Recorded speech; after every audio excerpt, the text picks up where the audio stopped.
अब सबसे बड़ी बात ये ना कि प्रॉब्लम ये है कि हिंदू धर्म के अंदर अगर कोई लड़की शादी करती है, अगर हम शादी से, चूंकि हर लड़की की शादी होती है, उसके बाद उसकी औलाद होती है और उसके बाद फिर उसके बच्चे बड़े होते हैं, हर माँ बाप अपने बच्चों को सुख भोगता है। स्मृति ने बता दिया उसका हश्र है, अगर बच्चे नहीं होते उसका बाइकआउट कर दो पूरी तरीके। तो ऐसा नहीं है कि हर बच्चे होने वाली स्त्री को माफ कर दिया हिंदू धर्म, नहीं।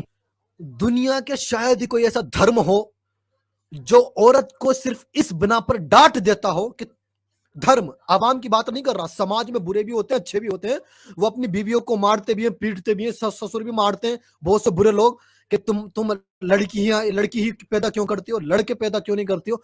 लेकिन ये हिंदू धर्म का नियम है कि स्त्री को लड़के ही पैदा करने, या धर्म मार रहा है धर्म। ये शर्म की बात है।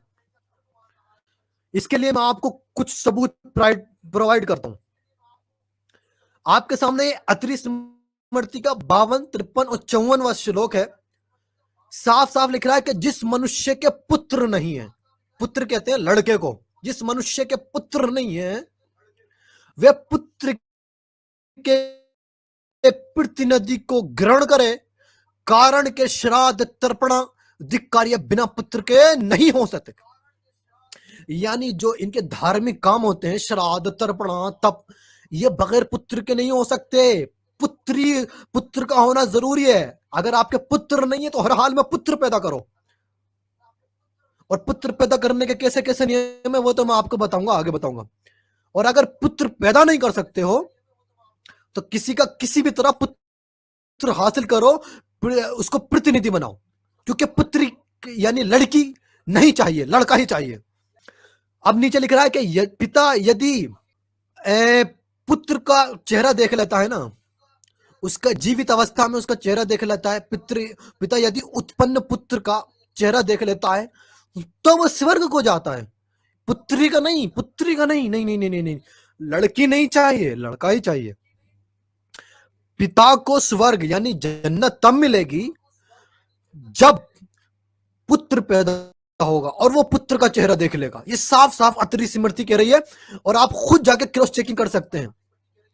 श्लोक नंबर 52, 53 और 54, वो पुत्र की क्या अहमियत है आपको खुद पता लग जाएगा। अब आते हैं विष्णु स्मृति पर। विष्णु स्मृति इस बारे में क्या कहती है, देखिए श्लोक नंबर 11, पुत्र के उत्पन्न होने पर वेद शास्त्र के अनुसार जात कर्म 10 करे, इसके पीछे उस बालक का मंगल सहित कर्म आप कोई भी करो, कोई भी नियम है, पुत्र पैदा होता है या पुत्री पैदा होती है आप। लेकिन यहां सिर्फ पुत्र की बात चल रही है, पुत्री के साथ कोई कुछ नहीं कर रहा है, क्योंकि चाहिए सिर्फ पुत्र यानी लड़का चाहिए, लड़की नहीं चाहिए, लड़का चाहिए हर हाल में। अब आगे देखते हैं, यह आपके सामने विशिष्ट स्मृति है और इसका नंबर चैप्टर नंबर 17 है। इसमें भी वही बात हो रही है जो अत्रि ने कही। विशिष्ट जी भी एक ऋषि जो बात कह रहा है, दूसरे जमाने का दूसरा ऋषि भी वही बात कह रहा है कि पुत्र ही चाहिए। पुत्र को जब देखता है बाप तो वो बहुत सुख पाता है, वो स्वर्ग में जन्नत में जाता है, तो पुत्री नहीं चाहिए। तो सबसे पहले क्या बॉयकॉट करना है हिंदू धर्म में? सबसे पहले जो बॉयकॉट किया गया है वो इस बात का बॉयकॉट है, वो इस बात का बॉयकॉट है अगर कोई लड़की बांझ है, इसके बच्चे नहीं होते, गलती से भी ऐसा कर दिया तो पक्का है जहन्नुम में जाओगे, कोई नहीं बचाने वाला। और दूसरी बात यह है कि अगर बच्चे हो भी गए तो पुत्र हो लड़का हो, बच्चे हो भी गए तो पुत्र हो लड़का हो, लड़की ना हो। मैं यहां पर सेमिस्टोलन भाई को देख रहा हूं। सेमिस्टोलन भाई बहुत बहुत शुक्रिया, आप यहां पर आए, वेलकम। यहां आपने सलाम किया, वालेकुम सलाम। तो बांझ की बॉयकॉट, उसके बाद फिर पुत्री की क्या अहमियत बताती है। पुत्री के लिए कोई संस्कार नहीं है, सिर्फ पुत्री यानी लड़कों के लिए है। और फिर इसके बारे में व्यास जी की स्मृति को कौन ठुकरा सकता है।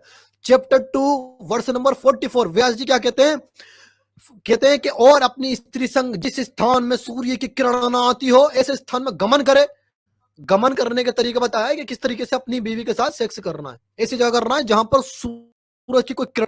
इट्स ओके, बट आगे देखिए, तब वे पुरुष शुभ लक्षण युक्त प्रशंसा देते कि पुत्री नहीं होनी चाहिए, पुत्री हो। फिर ये कहते हैं कि अच्छा पुत्र हो तो इस अंदाज से होगा कि उस तरीके से सेक्स करेगा तो पुत्र पैदा होगा।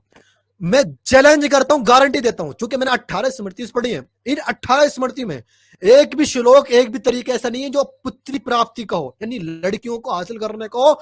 हर श्लोक में जहां जहां भी औलाद के हासिल करने के श्लोक या मंत्र बताए गए हैं, उसमें सिर्फ एक ही तरीका है कि किस तरीके से लड़कों को पैदा किया जाए, किस तरह लड़का पैदा किया जाए।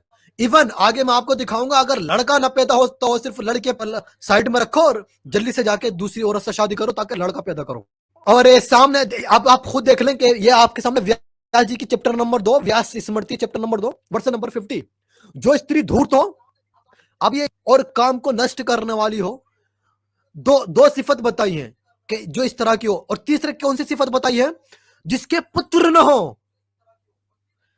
यानी वो स्त्री जो धूर्त होती है, बहुत बुरी होती है, जिसके काम अच्छे न होते हैं, और जिसके पुत्र न हो, जिसके लड़के पैदा न हो। फिर आगे क्या लिख रहा है, फिर जिसकी वो रोगी हो, वाह वाह वाह, आगे जाके लिख रहा है, ऐसी स्त्री को छोड़कर दूसरी शादी कर लो, दूसरा विवाह कर ले। सिर्फ उस बीवी को साइड में इसलिए लगाना है, कोई भी बीवी को अपनी तलाक देख सकता है, हालांकि तलाक का सिस्टम कंसेप्ट हिंदुइज्म में नहीं है, लेकिन अगर किसी बीवी को साइड में लगाना है तो सिर्फ इसलिए लगाना है क्योंकि वो लड़कियां पैदा कर रही थी, इसकी वो साइड में लगाओ, दूसरी लड़की लाओ, दूसरी औरत लाओ और उसे पुत्र पैदा करो। तो यह है पुत्र प्राप्ति के मंत्र हिंदू धर्म के अंदर। लड़की नहीं चाहनी है, सिर्फ लड़का चाहना है, सिर्फ लड़का चाहना है, लड़के ही पर मरना है। अब आपके सामने अगला मैं श्लोक जो पेश कर रहा हूं वो है विष्णु स्मृति से, और वो भी चूंकि अलग अलग स्मृति से कुछ कुछ श्लोक उठाए मैंने, वो भी इसी चीज को दर्शाता है, यही बताता है कि पुत्र चाहिए। जिस समय स्त्री ऋतुमती हो, यानी जिस समय कोई लड़की, कोई औरत रजस्वला होती है, वो पीरियड से होती है, अगर पुत्र की इच्छा से, पुत्री की नहीं, पुत्री की इच्छा से स्त्री का संसर्ग करे, पुत्र के उत्पन्न हो जाने पर घर में रहता हुआ भी अग्निहोत्र ग्रहण करे।